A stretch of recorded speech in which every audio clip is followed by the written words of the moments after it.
நம்முடைய கர்த்தராகிய இயேசு கிறிஸ்துவுடைய இனிய நாமத்திலே உங்களை நான் வாழ்த்துகிறேன். தேவ ஜனமே, நம்முடைய தேவனுடைய சித்தத்தை அறியாத வரைக்கும் நாம் எப்படித்தான் ஜெபம் பண்ணினாலும், எப்படித்தான் உபவாசம் இருந்தாலும், எப்படித்தான் துதித்தாலும் பாடினாலும் அவைகளெல்லாம் கேட்கப்படாது. நாம் எதையாகிலும் அவருடைய சித்தத்தின்படி கேட்டால் அவர் நமக்கு செவி கொடுக்கிறார் என்பதே அவரை பற்றி நாம் கொண்டிருக்கிற தைரியம். 1 யோவான் 5:14 அப்படித்தான் சொல்லுகிறது. 40 நாள், 30 நாள், 60 நாள் என்றெல்லாம் பலர் உபவாசத்தோடு ஜெபிக்கிறார்கள். 60 நாள் யாரும் பண்றதில்லை. ஆனாலும் 40 நாள், 30 நாள், 20 நாள் என்று உபவாசத்தோடு ஜெபம் பண்ணுகிறார்கள். பொருத்தனை பண்ணி ஜெபம் பண்ணுகிறார்கள். அழுது ஜெபம் பண்ணுகிறார்கள். உருக்கமாய் ஜெபம் பண்ணுகிறார்கள். ஆனாலும் பதில் கிடைப்பதில்லை. 1-2 பதில் கிடைத்தாலும் அது தேவனிடத்திலிருந்து கிடைக்கிற இரக்கம், தேவன் கொடுக்கிற பிச்சை. ஆனால் ஏன் இப்படி பதில் கிடைக்கவில்லை என்றால், தேவனுடைய சித்தத்தை அறியாத வரைக்கும் நாம் எப்படித்தான் ஜெபம் பண்ணினாலும் எல்லாமே கேட்கப்படாது. தேவனுடைய சித்தம் என்றால் தேவனுடைய விருப்பம், வாஞ்சை, வில் ஆஃப் காட். ரோமர் 12:2 வாசித்தோம் என்றால், நம்முடைய மனம், நம்முடைய ஆத்மா, நம்முடைய சிந்தனை மறுரூபமாக வேண்டும். அப்படி மறுரூபமானால்தான் தேவனுடைய சித்தம் என்னதென்று நமக்கு புரியும். அப்படி மறுரூபமாவதற்கு, நம்முடைய ஆத்மா மறுரூபமாவதற்கு நிச்சயமாய் நம்முடைய மனக்கண்கள் பிரகாசம் அடைய வேண்டும். தேவ சித்தம் புரிந்தால்தான் நம்முடைய வேண்டுதல்களுக்கு, ஜெபங்களுக்கு, எல்லாவற்றுக்குமே பதில் கிடைக்கும். ஏசாயா 55:8-9 வைத்துக் கொண்டு பலர் சொல்லுகிறது, தேவ சித்தத்தை நம்மால் முழுமையாய் அறிந்து கொள்ளவே முடியாது என்று சொல்லிக் கொண்டிருக்கிறார்கள். இது வஞ்சகாவியின் செயல் என்று நான் உங்களுக்கு சொல்லுகிறேன். தேவ சித்தத்தை நீயும் நானும் அறிந்து கொள்ள வேண்டும் என்பது தேவனுடைய பெரிதான சித்தம். அப்போஸ்தலர் 22:14 ஆங்கிலத்திலே வாசித்தீர்கள் என்றால், thou shouldest know his will, அவருடைய சித்தத்தை நீங்கள் அறிந்து கொள்ள வேண்டும் என்று தேவன் விரும்புகிறார். மகனாக இருக்கிறோம், மகளாக இருக்கிறோம், மணவாட்டியாக இருக்கிறோம். நாம் அவரின் சித்தத்தை தெரியாமல் எப்படி நாம் செயல்படுவது? ஒரு மணவாட்டி இருக்கிறாள் என்றால், மணவாளனுடைய சித்தம், அவனுடைய விருப்பம், அவனுடைய ஆசை, அவனுடைய எண்ணம், ஏக்கம், இதை பற்றி தெரியாமல் ஒருத்தி எப்படி ஒருவருக்கு மனைவியாக இருக்க முடியும்? ஆக நிச்சயமாய் தேவ சித்தம் அறியாத வரைக்கும் நிச்சயமாய் தேவனோடு இணைந்து இசைந்து இருக்க முடியாது. அப்படியே இணைந்து இசைந்து இருப்பது போல் தெரிந்தாலும் நாம் என்ன கேட்கிறோமோ அது கிடைக்காது. மகனாக இருக்கிற நீ, மகளாக இருக்கிற நீ, அப்பாவை பற்றி தெரியாத பட்சத்தில், அப்பாவுடைய இஷ்டம் என்ன, சித்தம் என்ன, வில் என்ன என்று தெரியாத பட்சத்தில் நீங்கள் செயல்படுவது உங்களுக்கு கூடாத காரியமாக இருக்கிறது. யோவான் 1:17 சொல்லப்பட்டிருக்கிறது, இயேசு கிறிஸ்து மூலமாய் கிருபையும் சத்தியமும் வந்தது என்று சொல்லப்பட்டிருக்கிறது. அப்படியானால் இயேசு இந்த லோகத்திற்கு வந்து கிட்டத்தட்ட 2011 ஆண்டுகள் ஆகின்றன. இந்த 2011 ஆண்டுகளுக்கு முன்னாலே கிருபையும் சத்தியமும் இந்த பூமியிலே இல்லையா? இருந்தது. ஆனாலும் 100% கிருபையும் சத்தியமும் இந்த பூமியிலே வெளிப்படுத்தப்படவில்லை. உங்களுக்கு சொல்லுகிறேன், இப்படி வெளிப்படுத்தப்படாதனால்தான் பழைய ஏற்பாட்டு எழுத்தாளர்கள் எல்லாம், பழைய ஏற்பாட்டு பரிசுத்தவான்கள் எல்லாரும் சில கருத்துக்களை முன்னுக்கு பின் முரணாய் எழுதி கொண்டிருக்கிறார்கள். இப்படி நான் சொல்லும் பொழுது நிறைய பேருக்கு என் மேல் கோபம் வருவதற்கு வாய்ப்புண்டு. ஏனென்றால் நீங்கள் எல்லாரும் நினைத்துக் கொண்டிருக்கிறீர்கள், பரிசுத்த ஆவியானவர் அவர் சொல்லி அப்படியே எழுதப்பட்டதான் வேதம் என்று நினைத்துக் கொண்டிருக்கிறோம். உண்மைதான். ஆனால் உங்களுக்கு நான் சொல்லுகிறேன், அப்படியே டிக்டேட் பண்ணி ஆவியானவர் எழுத வைக்கவில்லை. நிச்சயமாய் டிக்டேட் பண்ணி எழுத வைக்கிறதில்லை. ஆவியானவர் சொல்லுவார், இவர் கேட்பார். இவர் தன்னுடைய அறிவின்படி, தன்னுடைய பண்பாட்டின்படி, நாகரிகத்தின்படி, சிந்தனையின்படி இவர் எழுதுவார். உங்களுக்கு சொல்லுகிறேன், லூக்கா என்ற ஒரு பெரிய அப்போஸ்தலன், அவன் சொல்லுகிறான், நிச்சயமாய் நான் கண்டவைகளை கேட்டவைகளை நிச்சயித்துக் கொண்டு எழுதுகிறேன் என்று சொல்லுகிறான். இவன் கேட்ட காரியத்தை எழுதி கொண்டிருக்கிறான். இப்படித்தான் சில பேர் ஆவியானவர் அசைவாடுவார், இங்கிட்ட அங்கிட்ட அசைவாடும் பொழுது ஒவ்வொரு கருத்துக்கள் அவங்களுக்கு கிடைக்கும் பொழுது அந்த கருத்துக்களை வைத்து எழுதி கொண்டிருப்பார்கள். இப்படி பல மாதிரியாய் எழுதப்பட்டு கொண்டிருக்கிறது. அதனாலே நம்மவர்கள் நினைக்கிறபடி டிக்டேட் பண்ணி எழுதப்படுவது இல்லை. வேதம் 4 விதமாய் எழுதப்பட்டிருக்கிறது என்று உங்களுக்கு தெரிந்திருக்க வேண்டும். அப்படியானால் இதற்கு முன்னாலே கிருபையும் சத்தியமும் இந்த பூமிக்கு வராது, வெளிப்படுத்தப்படாதனால்தான் என்று நீங்கள் அறிந்து கொள்ள வேண்டும். ஏதோ கொஞ்சம் கிருபை தெரியும், கொஞ்சம் சத்தியம் தெரியும், அதை வைத்து பழைய ஏற்பாட்டு பரிசுத்தவான்கள் எல்லாம் ஓடிக்கொண்டிருந்தார்கள். உதாரணமாய் உங்களுக்கு நான் ஒன்றை சொல்கிறேன். சத்துருக்களை சிநேகிப்பது என்பது தேவ சித்தம். இன்றைக்கும் என்றைக்கும் எப்பொழுதுமே எதிராளிகள் மேலே அன்பு காட்ட வேண்டும் என்பது தேவ சித்தம். உதாரணத்துக்கு ஒன்று நான் சொல்கிறேன். சங்கீதம் 83 தாவீது என்ற ஒரு சங்கீதக்காரன், அவன் எதிராளிகளை பற்றி சொல்லும் பொழுது அவன் சொல்லுகிற காரியங்கள் என்ன தெரியுமா? ஆண்டவரே, கர்த்தாவே, எதிராளியை மடங்கடியும், எதிராளிகளை ஒன்றுமில்லாமல் ஆக்கும், எதிராளிகளை அழித்து போடும், இப்படியெல்லாம் அவர் அங்கே பாட்டு பாடிக்கொண்டிருக்கிறார். ஏன்? சத்துருக்களை சிநேகிக்க வேண்டும் என்ற தேவ சித்தம் 100% வெளிப்படவில்லை. ஒரு சில இடங்களிலே சத்துருக்களை சிநேகிக்க வேண்டும் என்ற ஒரு எண்ணமெல்லாம் இருக்கிறது தாவீதுக்கு. ஆனால் 100% வெளிப்பாடு இல்லை. அது மாத்திரமல்ல, நெகேமியா என்ற ஒரு தேவ மனுஷன் எடுத்துக்கொண்டால், நெகேமியா 9ஆம் அதிகாரம் 26, 27 வசனங்களை எடுத்துக்கொண்டால், ஆசீர்வாதத்தை பற்றியும் சாபத்தை பற்றியுமே புரியவில்லை. ஆசீர்வாதமும் சாபமும் இன்னதென்று புரியாமல் அவர் அங்கே எழுதி கொண்டிருக்கிறார். உங்களுக்கு நான் சொல்கிறேன், பழைய ஏற்பாட்டு மக்கள் எல்லாம் சீயோன் குமாரத்தி என்று தேவனால் அழைக்கப்பட்டார்கள். பழைய ஏற்பாட்டு மக்கள் எல்லாம் தேவனுடைய மனைவி ஸ்தானத்திலே வைக்கப்பட்டிருந்தார்கள். ஆனால் அவர்கள் தங்களை குமாரத்தி என்றோ மனைவி என்றோ உணர்வுபூர்வமாக எண்ணாமல் தங்களை சிநேகிதன் என்று எண்ணிக்கொண்டிருந்தார்கள், தங்களை தாசர்கள் என்று எண்ணிக்கொண்டிருந்தார்கள். அதனாலே அவருடைய நம் தேவனுடைய சித்தம் முழுமையாய் அவர்களுக்கு புரிந்தபாடில்லை. ஆனால் இயேசு கிறிஸ்து வந்த பிறகு புதிய ஏற்பாட்டு எழுத்தாளர்களுக்கு சத்தியம் முழுமையாய் இவர் மூலமாய் வெளிப்பட்டதனாலே தேவ சித்தப்படி முழுமையாய் புதிய ஏற்பாட்டு பரிசுத்தவான்களுக்கு வெளிப்பட்டது. ஆனாலே புதிய ஏற்பாட்டு பரிசுத்தவான்கள் முழுமையாய் தேவ சித்தத்தின்படியே செயல்பட ஆரம்பித்தார்கள். பழைய ஏற்பாட்டில் தேவ சித்தம் ஒரேடியாய் முழுமையாய் தேவன் யாருக்கும் விளங்க பண்ணினது இல்லை. உதாரணத்துக்கு நான் ஒன்றை சொல்லுகிறேன். ஆபிரகாம் என்ற ஒரு தேவ மனுஷன் வந்தான். இவன் விசுவாச மார்க்கத்தின் தலைவன் என்று நாம் அறிந்திருக்கிறோம்.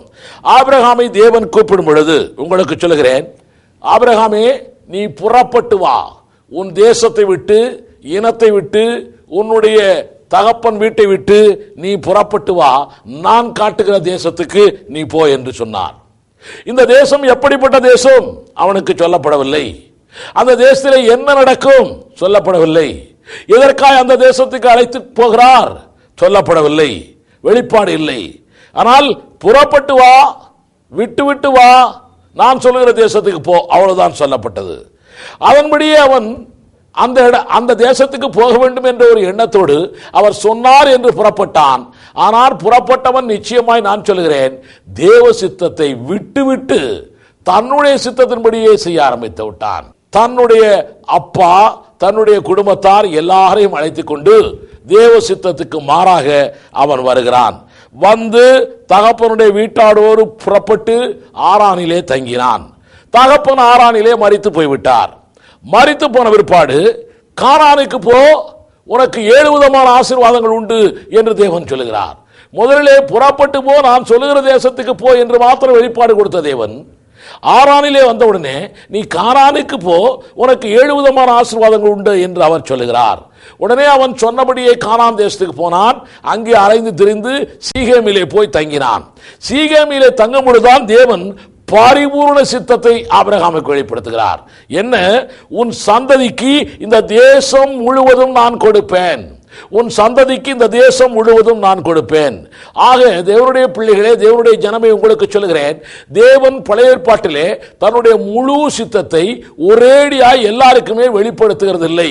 நம்முடைய விசுவாச மார்க்கத்தின் தகப்பனாய் ஆபிரகாமுக்கே இந்த நிலை என்றால் நிச்சயமாய் பழைய ஏற்பாட்டு மக்களுக்கு முழுமையாய் வெளிப்படுத்துகிறது இல்லை.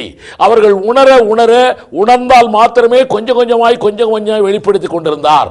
இயேசு கிறிஸ்து மூலமாய்த்தான் முழுமையாய் தேவனுடைய சித்தம் சத்தியத்தின் மூலமாய் வெளிப்பட்டது. தேவன் இதை எப்படி வெளிப்படுத்தினார்? இது ஒரு கேள்வி உங்களுக்கு. எப்படியெல்லாம் வெளிப்படுத்துகிறார்?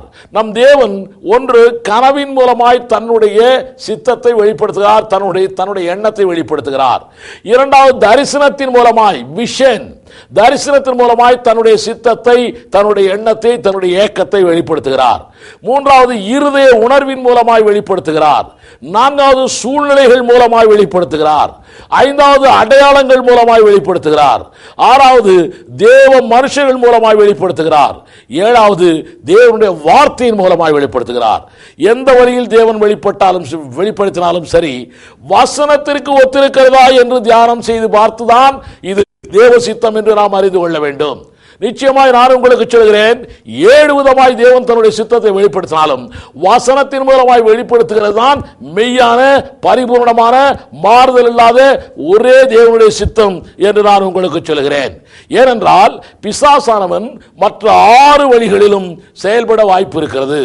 வசனத்துக்கு விரோதமாய் கூட செயல்படுவான். ஆனாலும் வசனம் உண்மையை காட்டிக் கொண்டிருக்கிறதுனாலே நிச்சயமாய் பிசாசுடைய செயல் வீணாய் போகும். எனவே நான் உங்களுக்கு சொல்கிறேன், நம்முடைய சொந்த சித்தம் ஒன்று இருக்கிறது, சுய சித்தம் ஒன்று இருக்கிறது. மற்றவர்கள் மூலமாய் நமக்கு கிடைக்கக்கூடிய சித்தம் ஒன்று இருக்கிறது. பிசாசின் மூலமாய் நமக்கு கிடைக்கிற சித்தம் ஒன்று இருக்கிறது.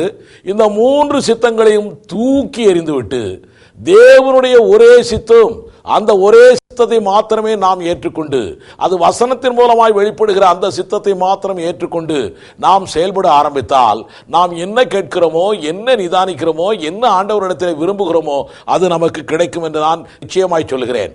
இஸ்ரவேலுடைய முதல் ராஜா சவுலை பாருங்கள். இவன் சாமுவேல் தீர்க்கதரிசி வரும் வரைக்கும் பொறுமை இல்லாமல், தேவ சித்தத்தை உணராமல், ஆசாரியன் செய்ய வேண்டிய பலிமுறைகளை தன் சித்தப்படி ராஜாவாய இவனே செய்ய ஆரம்பித்தான். இப்படி இவன் செய்ய ஆரம்பித்ததினாலே, தன் சித்தப்படியே செயல்பட ஆரம்பித்ததினாலே இவனுடைய ராஜ்ய பாரம் நீங்க ஏதுவாயிற்று. அது மட்டுமல்ல, அமலேக்கியரோடு இவன் யுத்தத்திற்கு சென்ற விஷயத்தில் தன் சித்தப்படியே செயல்பட்டான். குறி சொல்லுகிற ஆவியின் சித்தத்தை நாடி போனான். தேவனுடைய பரிபூர்ண சித்தத்தை சவுல் ராஜா அறிந்து செயல்படவில்லை. இதனாலே முடிவு, அவனே தற்கொலை செய்து மரித்து போனான் என்று நாம் அறிகிறோம். ஆக ஆவியானவருடைய ஒத்தாசையோடு தேவ வார்த்தையை நீங்கள் தியானம் செய்து அறிந்து கொண்டால் நிச்சயமாய் தேவ சித்தம் உங்களுக்கு புரிந்துவிடும். நான் உங்களுக்கு சொல்கிறேன், நன்மையாய் நடக்கிற எந்த காரியமும், நன்மையாய் கிடைக்கிற எல்லா காரியமும் தேவ சித்தம் என்று நினைத்துக் கொள்ளாதீர்கள். பிசாசானவன் கூட யாரை விழுங்கலாம் என்று கெர்ச்சிக்கிற சிங்கம் போல அலைந்து கொண்டிருக்கிறான். பிசாசானவன் பக்கத்திலே வரும்பொழுது அவன் நல்லது செய்வது போலதான் வருவான். அவனுடைய முடிவோ தீமையை கொண்டு வந்து விடுவான். ஆக நன்மையாய் நடக்கிற எல்லா காரியங்களுமே தேவனால் தான் நடக்கிறது என்று நினைக்காதீர்கள். உங்களுக்கு 1-2 உதாரணங்களை உங்களுக்கு சொல்கிறேன். யோனா என்ற ஒரு தீர்க்கதரிசி, அந்த தீர்க்கதரிசியை நினிவே பட்டணத்திற்கு தேவன் ஊழியத்திற்கு என்று அனுப்பினார். ஆனால் அவன் போக மறுத்தான். ஆண்டவர் ஒன்றும் செய்யல, போக வேண்டும் என்று தான் சொன்னார். அவன் அதை விட்டு நினிவே கப்பலிலே ஏறாமல் அவன் தர்ஷு பட்டணத்துக்கு போகக்கூடிய கப்பலிலே ரிசர்வேஷன் பண்ணி ஏறிவிட்டான். அவனுக்கு ரிசர்வேஷன் கிடைத்தது. ரிசர்வேஷன் கிடைத்த உடனே அவன் என்ன நினைத்திருப்பான் தெரியுமா? ஓஹோ, நாம் ஊழியத்திற்கு போகிறது தேவனுக்கு சித்தமில்லை போல் தெரிகிறது நினிவே பட்டணத்துக்கு, அதனால தர்ஷு பட்டணத்துக்கு தான் டிக்கெட் கிடைச்சிருக்குது, இது ஆண்டவருடைய ஏற்பாடு என்று சொல்லி அவன் நிச்சயமாய் சொல்லி இருப்பான், இது ஆண்டவருடைய ஏற்பாடு தான் என்று சொல்லி. நிச்சயமாய் அவன் அந்த நிலையிலே போயிருக்கிறான். அவனுக்கு ரிசர்வேஷன் வேறு கிடைத்து விட்டது. அவன் கீழ்த்தட்டு பெர்த்திலே போய் படுத்து உறங்கி கொண்டிருக்கிறான். நன்மையான காரியங்கள் அவனுக்கு கிடைத்திருக்கிறது. இது தேவ சித்தம் என்றுதான் நினைத்துக் கொண்டிருப்பான். நிலைமை என்ன தெரியுமா? இவன் தர்ஷு கப்பலிலே இவன் ஏறி போனது தேவ சித்தம் அல்ல, தன்னுடைய சுய சித்தம். நிலைமை என்ன ஆயிற்று? கப்பல் அங்கே பயங்கரமாய் காற்று, புயல் காற்று அடிக்கிறது. கப்பலில் இருக்கக்கூடிய மாலுமிகள் பயந்து கொண்டிருக்கிறார்கள். அப்பொழுது இவனுடைய நிலை என்ன? இவன் கடலிலே தூக்கி போடப்படுகிறான், கடலுக்குள்ளே போய்விட்டான். தேவனுடைய பிள்ளைகளே, இந்த செய்தியை பார்த்து கொண்டிருக்கிற, கேட்டுக்கொண்டிருக்கிற சகோதரனே, சகோதரியை, உனக்கு நான் சொல்லுகிறேன், உன் வாழ்க்கையில் நடக்கிற காரியங்கள் உன் சொந்த சித்தப்படியே நடக்கலாம், அடுத்தவங்களுடைய சித்தப்படி நடக்கலாம், பிசாசின் சித்தப்படி நடக்கலாம். எந்த சித்தப்படி நடந்தாலும் சரி, இது தேவனுடைய சித்தத்தின்படி, வசனத்தின்படி தான் நடக்கிறதா என்று அறிந்து நீ காரியத்தில் ஈடுபட்டால் மாத்திரமே உன்னுடைய வாழ்க்கையிலே நீ நினைக்கிறது நடக்கும், நீ செய்கிறது எல்லாம் வாய்க்கும். அதே போல யோசுவா காலத்திலே கிபியோனுடைய குடிகள் இஸ்ரவேலரோடு சேர்ந்தவர்கள் அல்ல, புறஜாதிகள் அந்த குடிகள் யோசுவா காலத்தில் யோசுவாவிடம் வந்து ஒப்பந்தம் பண்ண வருகிறார்கள். அவருடைய பேச்சு, அவருடைய காரியங்கள் எல்லாவற்றையும் பார்த்தவுடனே யோசுவா மயங்கி விட்டான். அவர்களோடு ஒப்பந்தம் பண்ணி விட்டான். நிலைமை என்ன தெரியுமா? இப்படி ஒப்பந்தம் பண்ணது ஆண்டவருக்கே பிடிக்கவில்லை. நல்ல காரியங்கள், நன்மையான காரியங்கள் நடக்கிற நேரத்திலே அவர்கள் மூலமாக இவர்களுக்கு உணவுப் பொருட்கள் மற்ற காரியங்கள் எல்லாம் கிடைத்த போதும் நிச்சயமாக இது பிசாசுடைய சித்தமாக இருக்கிறது என்பதை புரியாத பட்சத்திலே, தேவனுடைய சித்தத்தை மறந்த பட்சத்தில் பல பொல்லாத காரியங்கள் நடப்பதற்கு வாய்ப்பு இருக்கிறது. தேவனுடைய சித்தம் இரண்டு வகையாய் வெளிப்படும் என்று நான் உங்களுக்கு சொல்ல போகிறேன். வேதத்திலிருந்து நான் அறிந்து கொண்டதை உங்களுக்கு சொல்கிறேன். தேவனுடைய சித்தம் இரண்டு வகையாக வெளிப்படுகிறது. ஒன்று மாறாத பரிபூர்ண தேவ சித்தம், பெர்ஃபெக்ட் வில் ஆஃப் காட். இரண்டாவது விட்டு கொடுத்து நிறைவேற்றும் தேவனுடைய சித்தம், பெர்மிசிவ் வில் ஆஃப் காட். எப்படியோ தேவ சித்தம் நம்மில் நிறைவேற வேண்டும் என்று தேவன் விரும்பி கொண்டிருக்கிறார். உங்களுக்கு நான் சொல்கிறேன், perfect will of God, permissive will of God, இரண்டுக்கு என்ன அர்த்தங்கள், வித்தியாசங்கள் என்பதை பற்றி உங்களுக்கு தெரிய வேண்டும். நான் உங்களுக்கு சின்ன உதாரணத்தை கொண்டு சொல்கிறேன். இஸ்ரவேல் மக்கள் அவர்களுக்கு ஒரு ராஜா வேண்டும் என்று விரும்பினார்கள். நம்முடைய ஆண்டவர், நானே உங்களுக்கு ராஜா, மனுஷனிலிருந்து ஒருவன் ராஜா இருக்க வேண்டாம் என்று அவருடைய சித்தம், தேவனுடைய சித்தம். இந்த சித்தம் அந்த மக்களுக்கு புரியவில்லை. இவர்களுக்கு தனியாய் ஒரு ராஜா வேண்டும் என்று விரும்பினார்கள். அதனாலே தேவன் தன்னுடைய சித்தத்தை விட்டு கொடுத்து அவர்களுடைய சித்தத்தோடு ஒட்டி போய் அவர்களுக்கு சவுல் என்ற ஒருவனை ராஜாவாய் உண்டாக்கினார். முடிவு என்ன தெரியுமா? இன்று வரைக்கும் இஸ்ரவேல் தேசம் அவர்களுக்கு மேலே ஒரு கத்தி தொங்கிக் கொண்டிருக்கிறது போல, தொங்கும் கத்தியின் கீழே தான் இஸ்ரவேலுடைய நிலை இன்றைய வரைக்கும் இருந்து கொண்டிருக்கிறது. என்றைக்கு இஸ்ரவேல் தேசம் அழியுமோ, அல்லது என்றைக்கு இஸ்ரவேல் தேசம் புறஜாதி ராஜாக்களாலே ஒன்றுமல்லாமல் போகுமோ என்ற ஒரு நிலையிலே பயத்தினாலே இஸ்ரவேல் நாடு இருந்து கொண்டிருக்கிறது.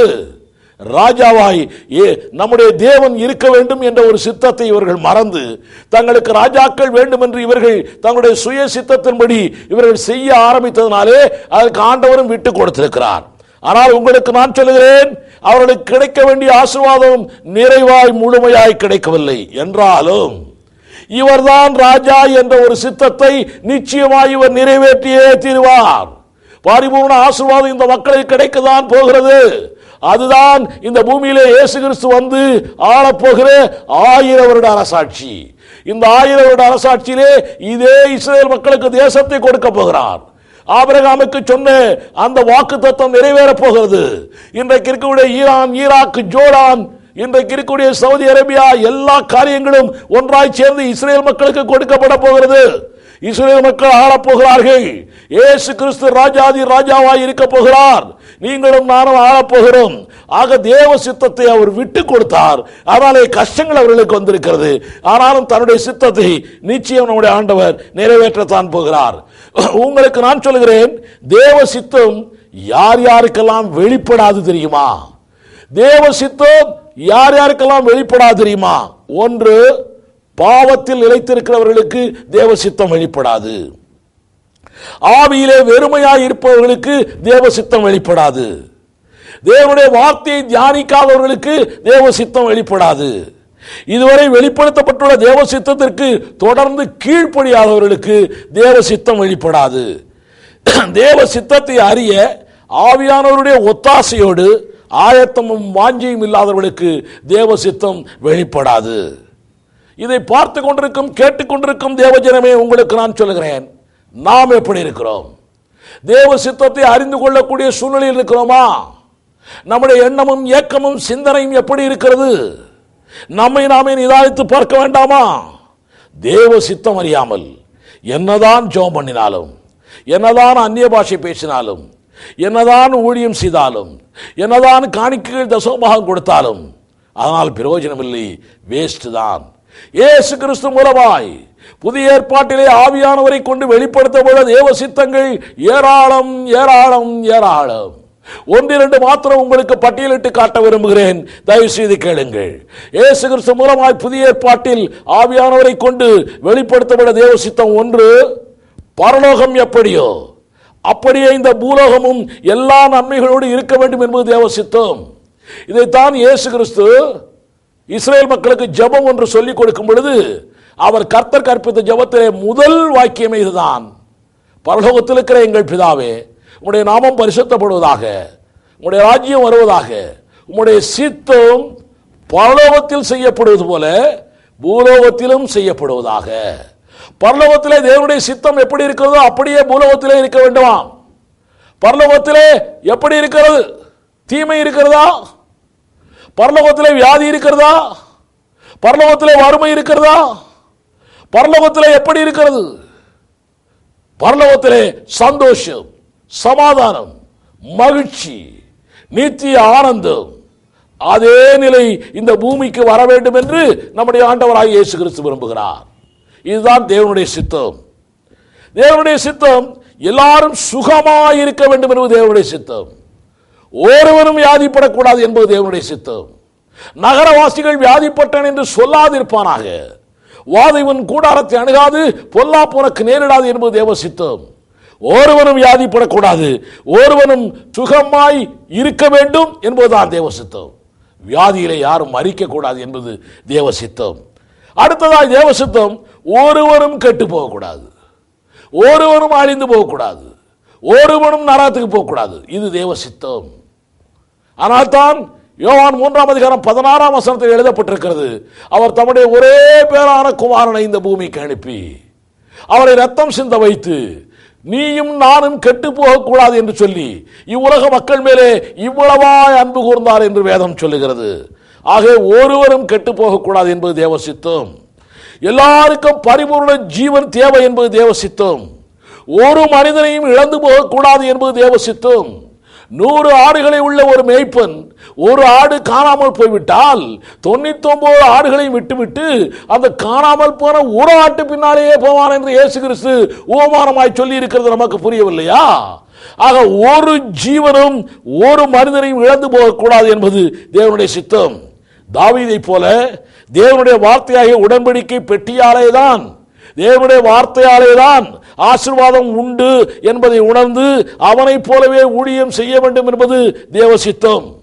வரங்கள் மனிதர்களுக்கு தன்னுடைய பிள்ளைகளுக்கு கொடுக்க வேண்டும் என்பது தேவனுடைய சித்தம். நன்மைக்கு ஏற்றபடியாய் பரீட்சை வேண்டும் என்பது தேவனுடைய சித்தம். பரீட்சை வேறு, சோதனை வேறு. சோதனையை கொடுக்கிறவன் பிசாசு, அது பொல்லாங்கானது. நம்முடைய ஆண்டவர் பரீட்சையை கொடுக்கிறார். பரீட்சை எதற்கு? வெற்றிக்கு. பரீட்சை எதற்கு? நன்மைக்கு. பரீட்சை எதற்கு? ஆசீர்வாதத்துக்கு. பரீட்சை பொல்லாங்கானது அல்ல. இந்த உலகம் பொல்லாங்கன் கையில் இருக்கிறது, நாம் அறிந்த காரியம். உலகத்தின் அதிபதி பிசாசானவன், அவனுடைய கண்ட்ரோலுக்குள்ளே இந்த உலகம் இருக்கிறது. இந்த உலகத்திலிருந்து விடுதலை பண்ண வேண்டும் என்பது தேவனுடைய சித்தமாக இருக்கிறது.